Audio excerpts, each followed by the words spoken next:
Welcome, everyone, to the very first episode of Professional Perspectives. I'm Arav, and I'm here with my co host, Praneeth. We're excited to kick off this journey with you, where we'll be dividing into the stories, struggles, and successes of some incredible professionals from various fields. That's right, Arav. Our goal with this podcast is to bring you insights that you won't find anywhere else, straight from the people who've lived these experiences.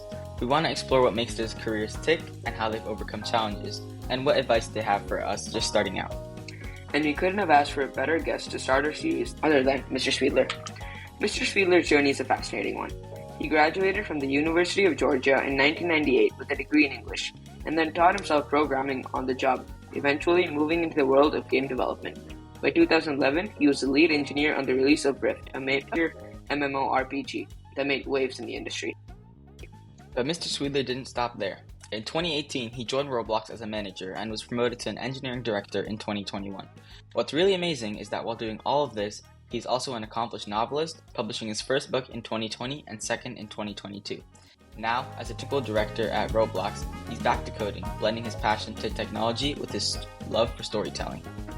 We're really excited to dive into Mr. Swiedler's career journey, his unique path, and the lessons he's learned along the way.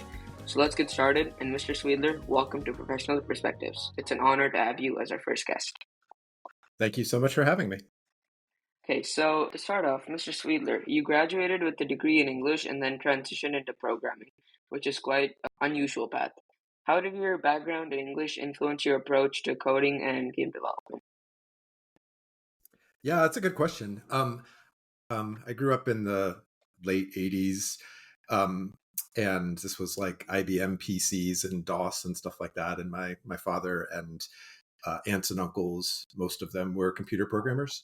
And so I learned a lot that way. And so I'd done a pretty fair amount of programming before I went to college, but I decided that I wanted to study something different.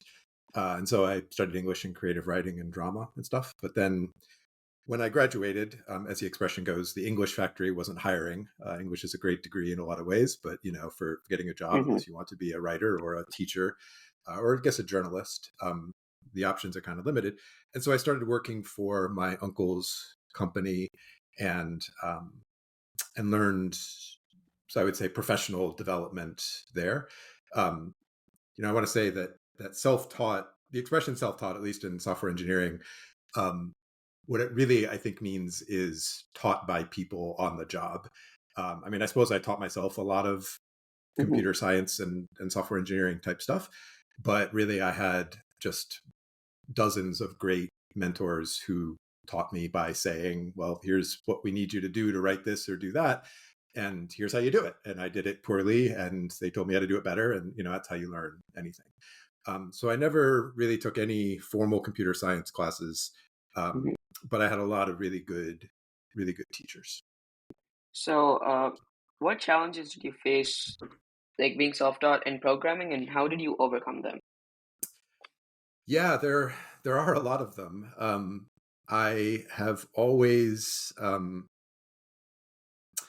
I've always been aware when working with people who have formal computer science degrees, which is most of the people I work with, when it gets into some of the theory or deeper parts that I don't know as well, that I'm kind of out of my depth.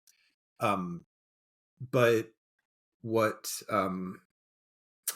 the good thing is that there's more to it than that. I suppose this is true of any job, but there are a lot of different ways to be good at a job. I know some people who are just absolutely fantastic coders, can like understand and create a program structure and like logic and get it all right, in ways that I just can't. And they're fantastic at their jobs, and that's not something that I was ever able to do at their level. But you mentioned kind of English and how that the degree in English, how that overlapped.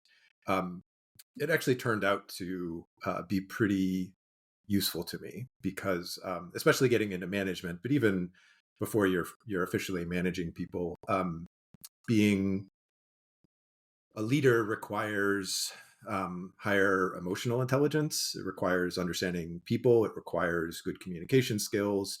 requires, being able to write well, even if it's just like a document or an email or whatever.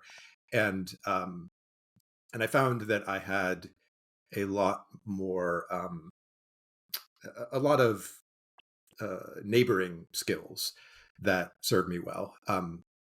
Jobs tend to have situations where you can figure out what it is you do well, how you complement other people and support them, and find paths that let you do what you're good at and what you enjoy, which are usually very closely related.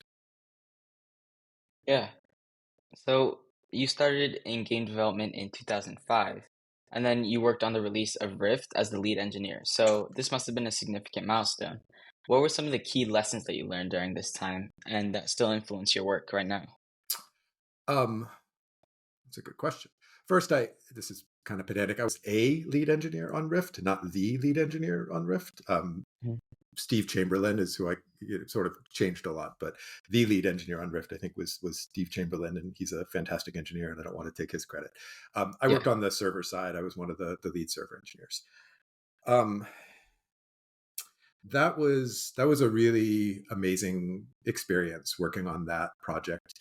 I came on. I'd worked at a pretty small MMO that failed for a few years before that, and that was my first gaming job. And then when I joined, the company was called Triumph Worlds. It was pretty early on in Rift's development, and the people who were working on it were all Electronic Arts, former Electronic Arts people. In fact, I'm pretty sure I was the first software engineer they hired who didn't come from EA. Like they basically, there was like a core of 3 or 4 people, and then they like recruited formally or informally, Mhm. their friends and all that. And what you get when you that's a great way to start a company, because the people, I mean, not, I don't mean me here, I'm talking about the people I joined, the people who started it. They knew each other really well, they knew they were really good, they had a really really tight cohesive group of just fantastic engineers. And I remember joining and thinking, in a good way, like I'm out of my league, or I really need to step up and do better here. It's a great feeling when you're really impressed with everybody you're working with like that, and it doesn't fall into making you feel scared, or like it ups your game rather than downs it or whatever. You know what I mean? Yeah. And that's what I found working with them. I learned a whole lot about development, and good software engineering. I learned a lot about management. One of my favorite managers to ever work for, Russ Brown, was there, and he was just so much fun to work for, in a way that made for a whole lot of, made things productive. It wasn't just like you were goofing off all the time, but you really wanted to work for him. You really wanted to like do well. It made the work seem almost like a game, or at least kind of fun. And and that kind of leadership that gets people um, to just do their best is uh, the best kind of leadership. Mhm. So Yeah, did leading a team on this major project impact your leadership style? Like how you lead now? Um, yes, that's where I first started getting into leadership. Like I said, the 2 people I've mentioned, Steve Chamberlain and Russ Brown, both influenced me really heavily in terms of how I wanted to be a leader, and then later a manager. Scott Hartzman, somebody else I worked for that I respect a whole lot, and really enjoyed working for. And still, like those 3 people and others, when I think about, like, if I'm going to be a leader of any sort, these are some of the people that I think about, like, how do I want to be like them, because I enjoyed working for them so much. And the enjoying work is not the only thing, right? If that were the only purpose, then I don't know, I guess it'd be a little bit different. But especially when you get into stuff like software engineering, which is such a creative and complex and unpredictable, and just sort of difficult thing to do, to bring all of these different people together and to get them going in the same direct, and do all this sort of stuff. Getting people, finding people who are passionate and getting them to be passionate is like 80 or 90% of leadership. If you can find the right people who really want to do well, who really want to make this, that whatever part of the program, software, or tool, that they own, they want it to work well, and they're intrinsically motivated to do that, right? They really just, like, yes, they're paid, right? They deserve to be paid, they want to be paid, that's important, but they also just want to do the job, partly because it's interesting, partly because they're on this team and they're, everybody's pulling together and they want to see it accomplished, all that sort of stuff.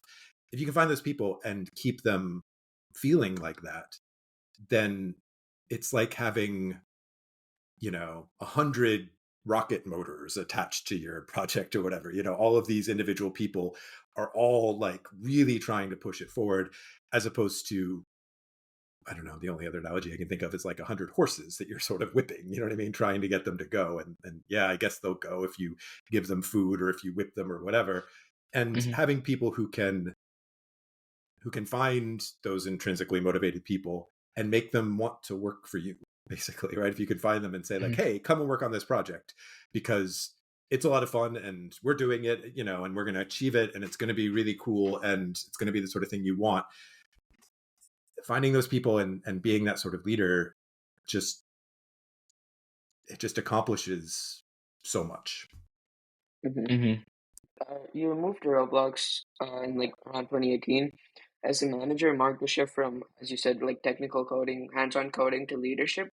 How did you adapt to managing teams, management, leadership, and what did you find most challenging about that transition from technical coding to managing a team of coders? Yeah.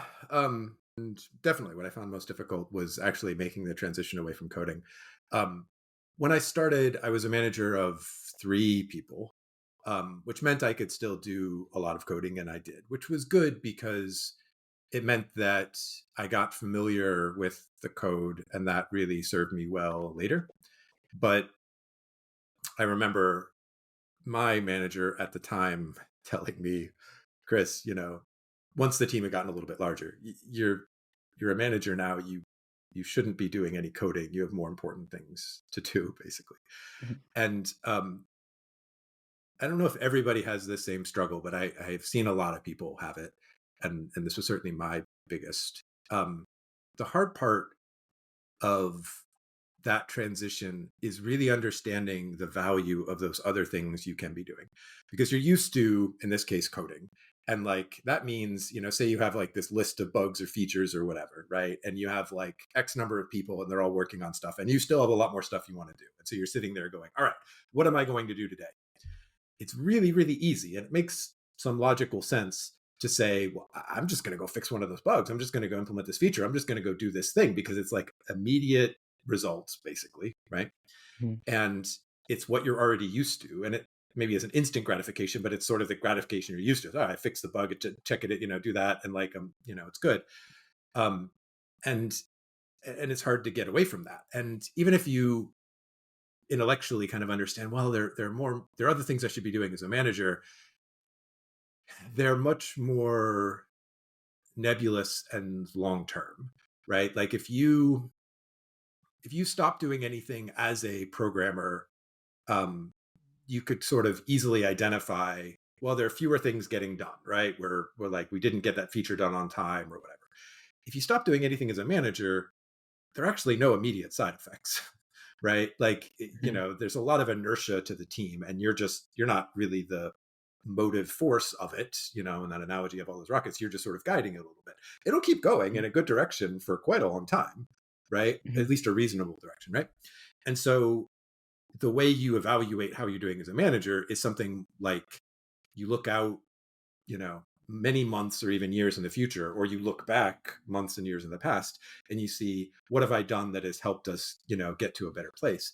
And at that scale, managers have a lot of influence. You hiring really good people, keeping everybody motivated, like I was saying, getting good plans, keeping everything organized, making sure people understand what the goals are and what the priorities are and what to do, and keeping everything focused on the right stuff. When I say that, like, you could not do your job for a day and nobody has any, nobody would really notice. If you don't do your job for 3 months, like, it can really, really crater in a way that, one individual wouldn't have the same impact. And that longer term influence is harder to, it's hard to internalize that it's important, right? If it's so easy to be like, well, today I just want to write code, or today I could work on our long-term plans, it's almost like an addiction or something like that. It's like, oh no, I really enjoy writing Yeah. code, but Yeah. you kind of have to recognize the value of these other things. And in general, what I've noticed, I've also, had the privilege of mentoring managers. In general, I think with a lot of people, the difficulty is um, kind of knowing what those things are, like what those things are that you can do as a manager that will really make things better. Because again, they're all like, go into different analogies here, they're like seeds you plant, or these very sort of long-term things. And until you really see how things can go if you do it wrong, or if you see good managers and and you get a sense of what they do that makes it right, um it's it's hard to it's hard to know that these are the right things to do, because with no instant feedback, you could be doing a terrible job and you wouldn't really know either way, again, until like months out, you're like, wow, we really haven't gotten very much done because I made some poor decisions. And that longer term feedback cycle and more nebulous impact makes it a hard job to learn. I mean, there's some things that you can learn right away, like how to work with people, or that are more immediate, and you find out communication, or running meetings or stuff like that. But the harder things are the ones that have that longer term impact. Mm, okay, I see what you're saying. So when you moved to the technical director role, was this because you enjoyed doing that coding and this motivated the shift? And how did this change your perspective on career and your work life? Yeah, I mean, I only made the shift to technical director a couple of months ago, so it's a Yeah. pretty early shift.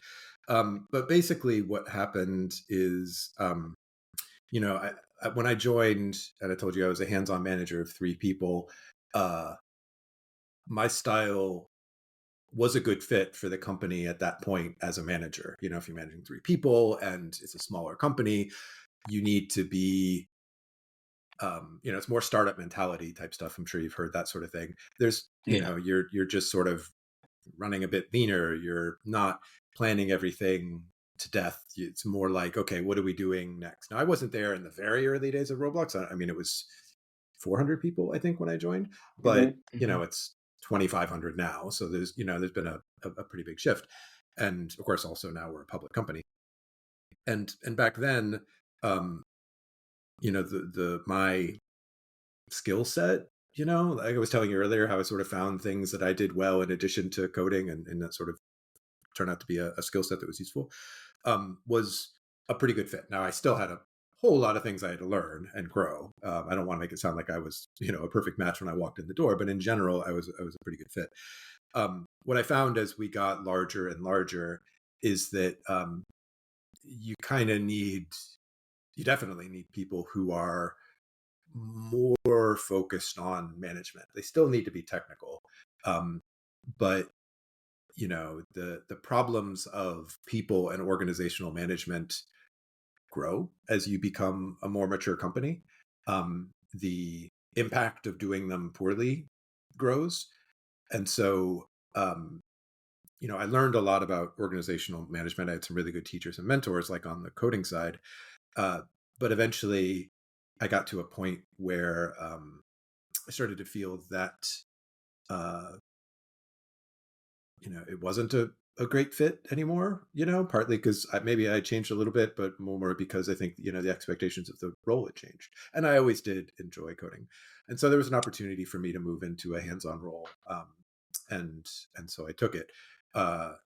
And so far, I'm really enjoying it. I don't know, how long I'll keep doing this. Um, right now, I really have just been doing pretty hands-on work, but the role of technical director is actually, there's a lot of leadership in it, even if there's not any management. Sometimes you manage some people, but technical leadership is different from people management. Technical leadership is, well, here are our goals and what we're trying to do and the state of our code and all this sort of stuff.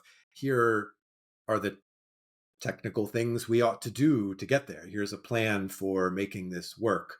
The sort of for the sort of projects that one or two people can't just sit down and do by themselves. It's like, well, we have something complex that deals with multiple teams or a lot of people or whatever, and you need leadership to bring that together and make sure that it all comes out well.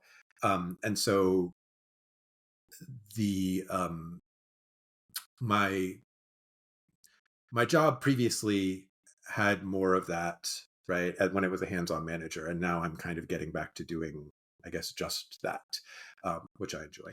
I actually really like managing people in general, mentoring people, working, you know, working with people and being able to teach them something, kind of Mhm. anything that makes them like realize, or they're like, oh, that's useful, that helps me, whatever, is just so awesome. And promoting people who really deserve it, Yeah. like especially younger engineers. There's this time period where younger engineers are often on a very steep trajectory. They're learning really, really quickly, and they're moving up very quickly if they're really good. And being able to be the one to tell them, hey, you're getting promoted to the next, and give them that reward is a lot of fun. So I suspect at some point I'll get back into some form of management, Yeah. but I am really enjoying the transition. Yeah, so now to talk more about the books that you wrote. Mhm. As someone who's a published author and a technical director, how do you navigate the differences between the creative processes in writing and coding? Yeah, there is a side of it that is pretty similar, and there's a side of it that is very, very different. Um, the on the similar side, it is mostly there's a when I'm not even just writing code, but working on a technical problem where, in addition to just writing the code, you're thinking about things like, what should the features be, or the behavior, or the semantics of this thing, so that other people can use it, or like how should it work, and then you have separately from how do you implement it. There's a lot of I don't know, kind of organized, logical thinking. Well, we need this, and so therefore that, and da da da da da. And sometimes you get to these points um, where you go into, say, you're talking with some people about a technical thing, and you're like, I think we need to do it this way, and here's my whole chain of arguments, and I'm pretty sure I'm right. And then somebody comes and gives you a little bit of information because maybe they think something different. They're like, no, Chris, like, that we shouldn't do that. I'm like, oh, you're crazy, it has to be this way. And we back and forth, back and forth. This is a really fun sort of thing. And eventually they say, wait, do you realize that da da da da da, like, this low level thing over here doesn't return foo bars, it does biz bows. And I'm like, what? And like, oh yeah, that does foo bars, not biz bows. And I'm like, oh, that just flips everything on its head. Now I understand what Mhm, you're saying, and like, throw out everything I said instead of this whole tree of like logic over here. It's flipped over to this side, mhm, and like the whole thing can hinge on just one tiny little bit of information that you didn't know. And when you're talking about plots and thinking about stories like that, it can be pretty similar. Like, you get to a point where you're really trying to construct something intricate, hopefully, right? That also feels natural. That's the really hard part. But even just looking at the intricacy, you're trying to make it work. You're trying to make it so that the reader following through, and they're like, oh yeah, this and that, and now this thing connects back over here, and like you're trying to make it, it's like this big sort of machine, and it's like sometimes you get really frustrated because like this won't quite match up with this, it's like a little millimeter apart, and I really need it to be, stuff like that. And that's a similar kind of experience, and you can have a similar kind of, oh, this plot's totally going to work, and da da da da da da da, and then you're working on it, and then you realize, oh, wait a second, I killed off that character 400 pages ago, or not even something that large, just like some tiny little detail that you can't, that it's like, oh crap, that's just not gonna. And then sometimes what you have is, well, if now that I remember that detail, that means that this is going to have to change, and then this, and going back, and like, oh, the whole thing has, right, because it all impacts each other. So that experience is pretty similar, but there's another side, and I will say that is to me creative in a way, right? I mean, you are creating something, and even though it's very logical and left-brained and and detail oriented and all that sort of stuff, precise, it's still, I feel, creative. But there's another side to writing that doesn't exist in programming, which is, I don't know, I guess it's a number of different things. One thing that's really big is emotional connection, right? Like, at least all the code I've ever written, there's no feeling to it. It just sort of works or it doesn't, And while it can be it's a really nice feeling to make something that works very precisely and does what you want it to do, and you're sort of proud of it and happy with it, it's also kind of, I don't want to say empty because that makes it sound like it's bad, but it's like a little bit sterile. You know what I mean? It's like it's like a watch, it's like, okay, that is a really cool watch, but it like only does exactly what you want it to. And, you might look at like a terrarium or something, like, something that has life to, right? And it's like, you don't understand every little part of it. That's kind of why it's neat. You can't exactly predict everything that's going to happen. Things grow, whatever, right? And the other side of writing is more like the biology, right? You have emotion and characters and resonance and things like that, and you have a different kind of creativity. One thing that writers talk about a lot, there are two terms. You're either a plotter or a pantser, as in plotting is obvious, or seat of the pants. You write by the seat of your pants. You ask any writer pretty much which one they are, and they'll tell you I'm one or the other, or maybe I'm in between, or whatever. It's a very common idea. George R.R. Martin is apparently, very much a seat of the pants type of writer, and you can, see it in his writing in a really fantastic way. There's nothing good or bad about either side of it. Yeah. The stuff I was just talking about with the intricate watch or whatever, that's the plotting side, obviously, right? But the seat of your pants side of writing is very different, and it's a really neat experience to have things just kind of appear that you weren't really planning. I remember one of my very first things I wrote, longer thing, it was a screenplay type thing, but anyway, a character just appeared because like another character opened a door, and I was like, well, who's on the other side of that door? And then a character was there, and like that was an important character that, like, I had no idea. You like discover some of these things, and that's something that I really enjoy about writing that I don't get out of coding.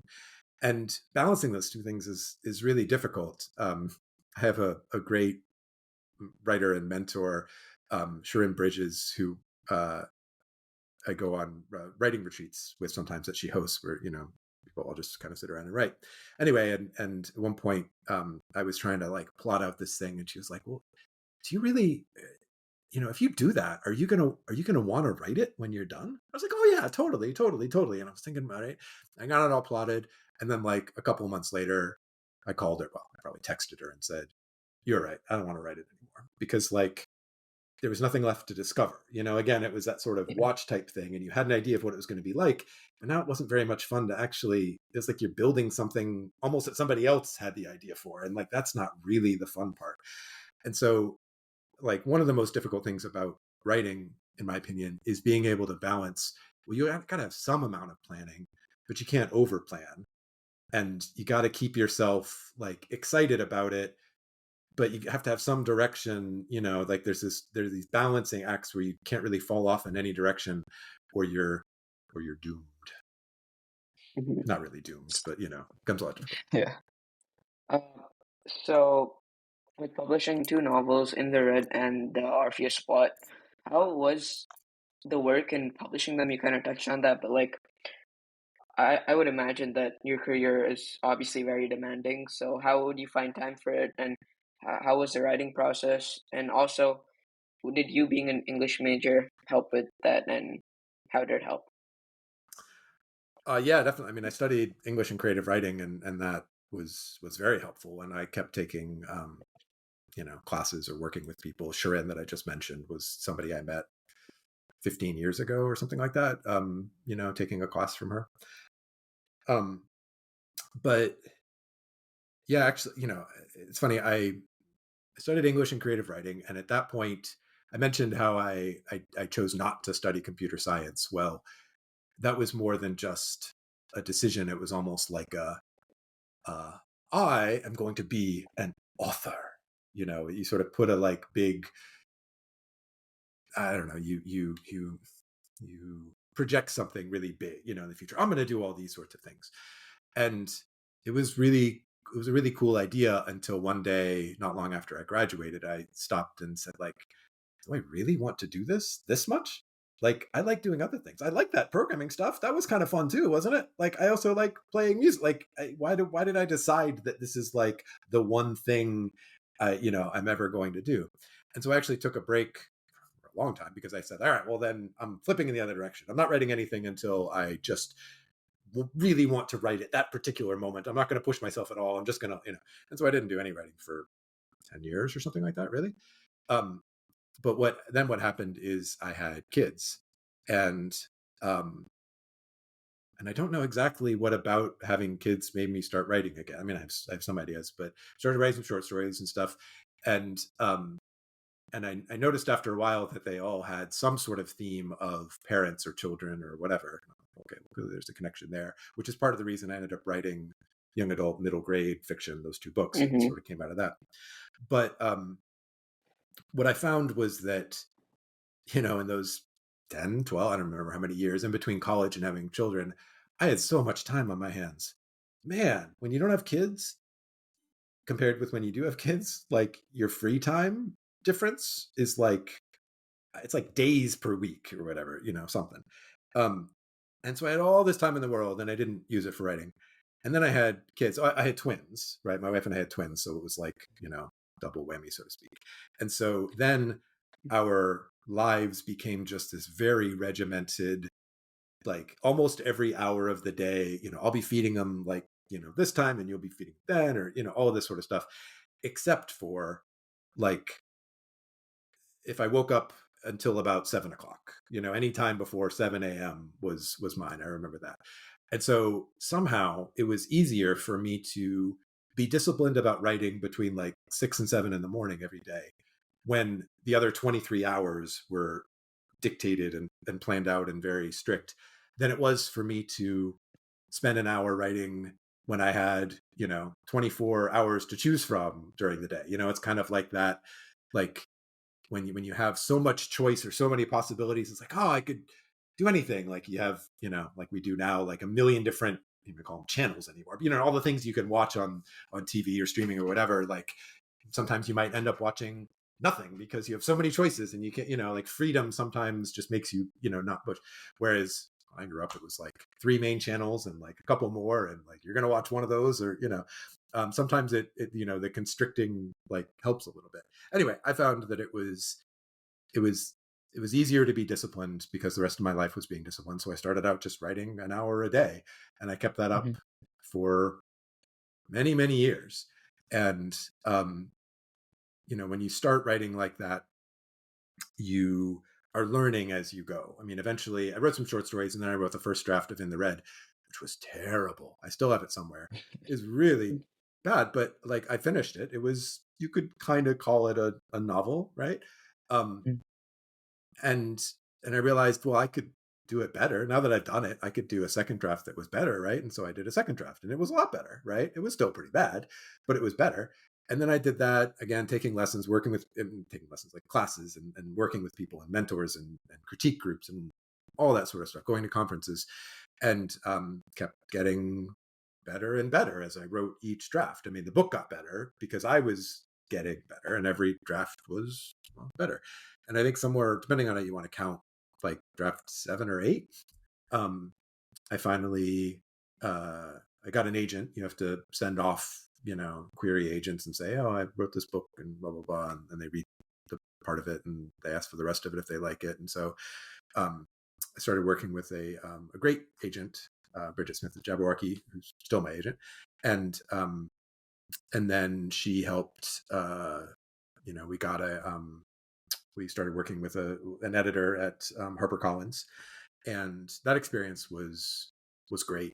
The whole, working with an agent, working with the publisher, the editors, the copy editors who like are really particular about, I mean, commas and things like that, but also consistency. Oh, you said it was a green bucket on this page, but here you say it's a red bucket. Which one is it?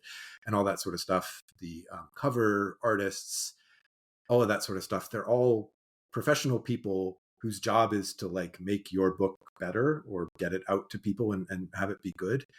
And that's just such a cool experience to have people who wanted to do that because they like their job, they enjoy their job. They're all passionate people. And they want to help you and make your book better. And um, it was so cool. I really enjoyed that. They were great people to work with. Yeah. I feel like the vibe I'm getting right now is that you think that it's like never too late to start, right? Because you went really well into your career and then once you had kids, you started writing, which honestly that's amazing how you found time in the mornings to start writing your book. Yeah, it really is true. That, I mean, it's kind of like I tell my daughter who's 9, she does competitive cheerleading, and I say things like, well, I mean, if you want to, like, the way to get better at it is to do exactly what you're doing a lot. You practice. Some people teach you. You're on a team. You do it. You do that a lot. You get better. I mean, there certainly is talent in life, right? Hmm. But especially in stuff like sports. I mean, you can be like, well, obviously, if you're taller, basketball is going to be easier. That's just a genetic thing. You can't, and most sports have something like that. But honestly, I think a lot of what we identify as talent is really just loving something, right? Hmm. There certainly is some genetic or personality or whatever type stuff, but like if you really enjoy doing something, if like the idea of getting better at it and like practicing and whatever is enjoyable to you, then obviously you're going to do it and you're going to get better. If you love baseball, depending on how much you love baseball, you're going to spend like a few hours per week or like a few hours per day, or 10 hours per day, like depending on how much you really love it. And obviously that's going to make you better at it.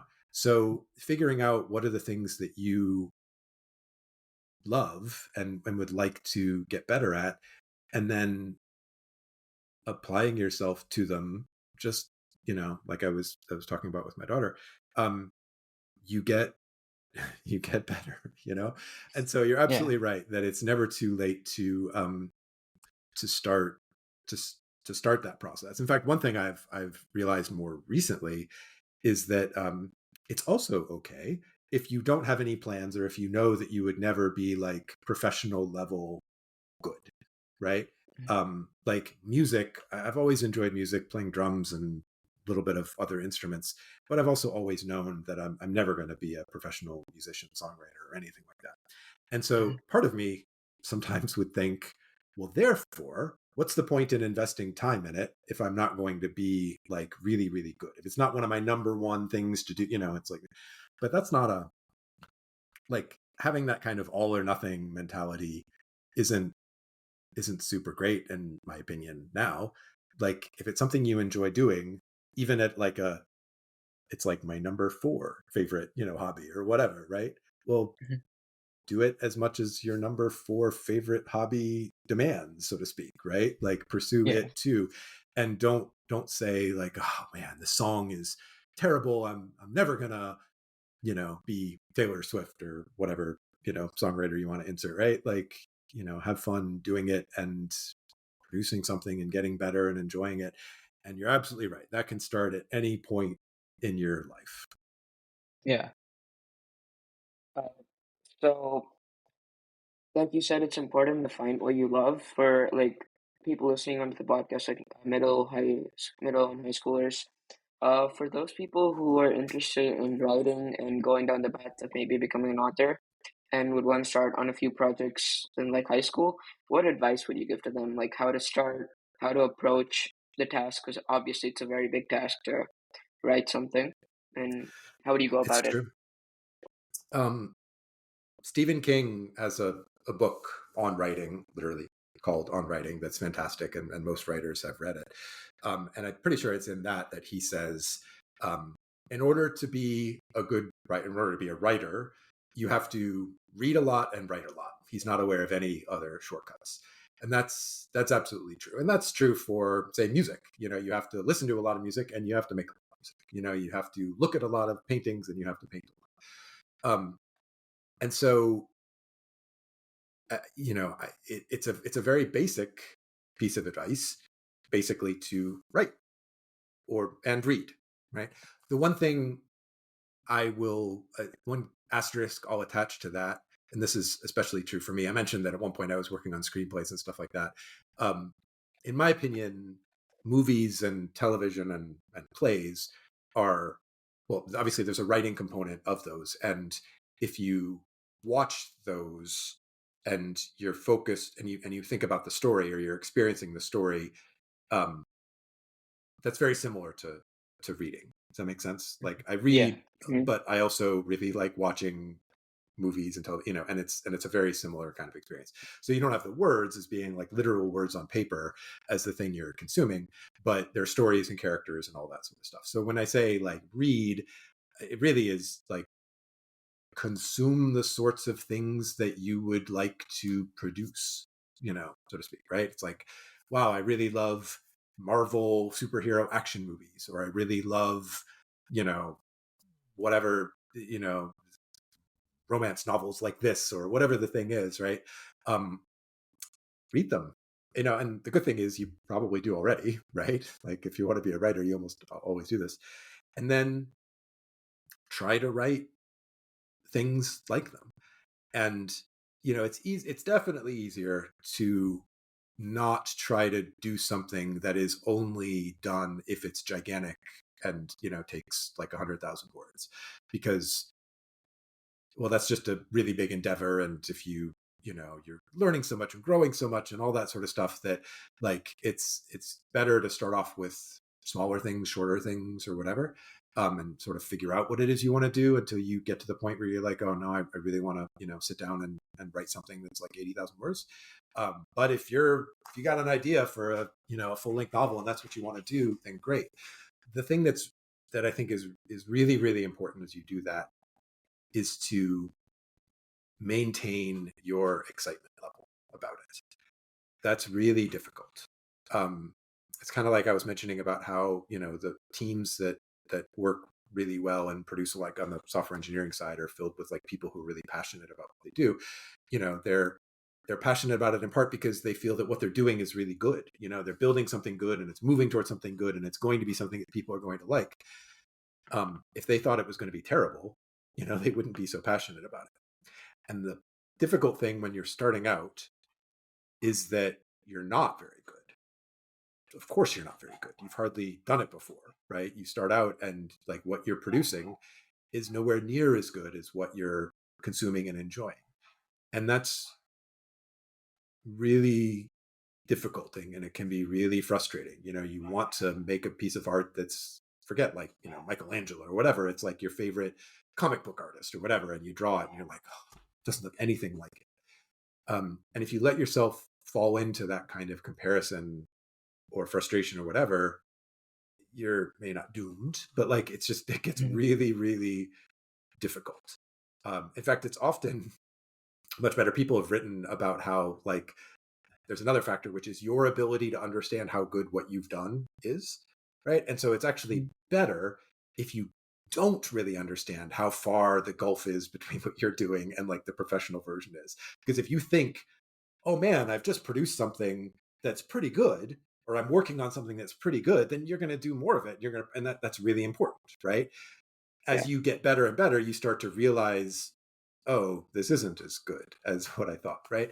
And so one of the things you have to be able to do is be really excited about what you're doing when you write it or produce it.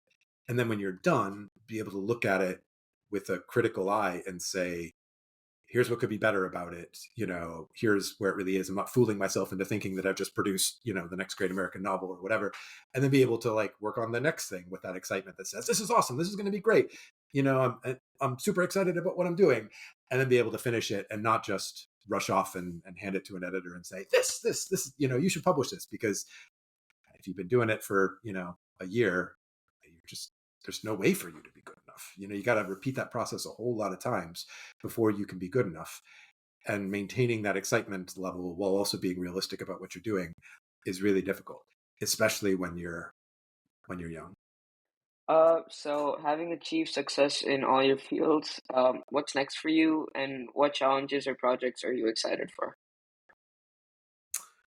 I don't really know what's next. I would like to write another book. I'm not writing at all right now. I'm taking a break. I don't know how long it'll last, but I definitely would like to write another book. You mentioned in the question, you said, having achieved success and all that, which I won't argue with, in the sense of like, I managed to publish books that was way beyond what I thought I could do when I started. I'm immensely Hmm. happy. I've been successful in my career. It's definitely true. Um, but the question is around achievement, and achievement is a wonderful thing in life. Um, it is not the only thing, and I think there's a risk with starting to feel that way. In fact, kind of like I said, how after college I was like, well, during college, the only thing I want to do is like achieve a lot as a writer. You Hmm. hang everything on that, and you can miss out on other things, basically, right? You can fool yourself into thinking that it's the only thing you want to do when it's really one of the things you want to do. Relationships with people, family, husband or wife, girlfriend, that sort of stuff, friends, like experiences, all of these things are really, really critical, and not critical, really, really important. And I think that sometimes, especially here in the Bay Area, it's great how much people, kid your age and high school and college and stuff like that, or even in middle school, right, are focused on achievement. And I don't want to suggest at all that that's not a really, really amazingly good thing. Don't let the world tell you that it's more important than it really is to you, right? If Yeah. you really want to achieve something and that's your like motivate, that's your desire, then please, push it, like do all those things, like achieve what, that is a great experience to have. If you want to achieve like 17 different things, and so you're never going to be quite as good at any of them as like, your friend who only wants to do exactly one, don't fool yourself into thinking that you have to do just one just to keep up with them, right? If Mhm. you whatever is important to you, follow that, right? That's don't get too locked in. And so I would say, to answer your question, I kind of need a little bit of a break, I guess. I'm not like, you could probably find some other person who all they ever wanted to do was just write books, and that's like a great, like, they're not being externally told to do that. It's just all they wanted to do, or all they wanted to do Mhm. was be a software engineer or anything else.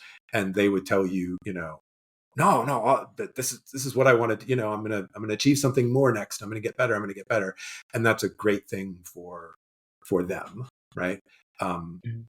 but a lot of what I've had to figure out is like is how to not listen to other voices or just voices in my own head to tell me, no, you have to do this. You're not going to be, not going to have a successful, I don't even know what the term, what you would call, how you would describe it, right? But it's just, Yeah. it's an obligation. It's a requirement. It's like, how else would you describe your life as being a good one if you don't achieve something? And the answer is there are a lot of great things about life that aren't too.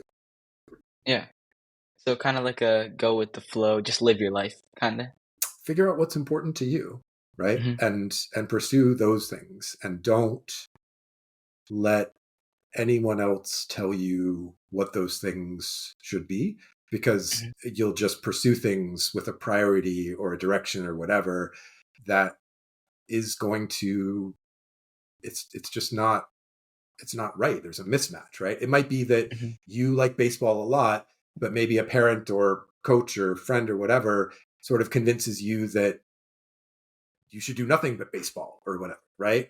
Well, at some point you're going to stop and you're going to say, wait a second, why did I miss out on all these others, just to do baseball all these years, right? Or the other direction. Maybe they'll tell you, like, you're never going to be a successful professional baseball player, so don't even try. And then you miss out on the achievement that you could get by pursuing it, So like what the things are and the degree to which you want to pursue them. Do you want to chase them down like relentlessly, or do you want to just sort of experiment and do different things or whatever, right? You can't let anybody else tell you what those things are. Once you figure them out, then and a lot of that is just experimentation. You may think, oh, this is what I really want to do, and then you try it and you're like, oh, that's not nearly as much fun as I thought, or whatever, right?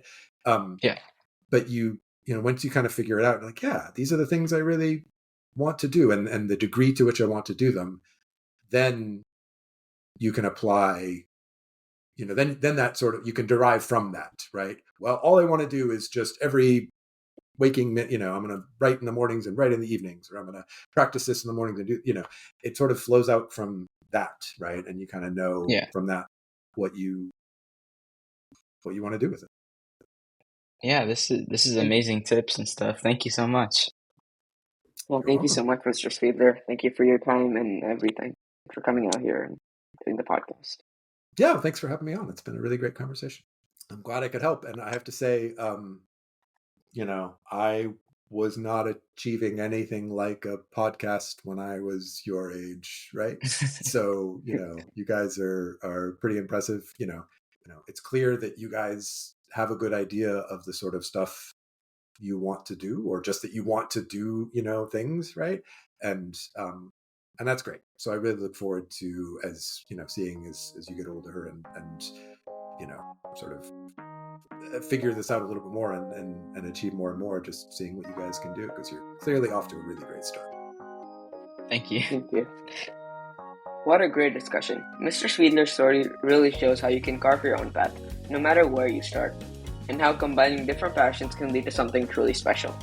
Absolutely, Arv. It's inspiring to hear how Mr. Swiedler navigated his career, moving from English literature to game development and then to publishing novels, all while staying true to his love for storytelling and technology.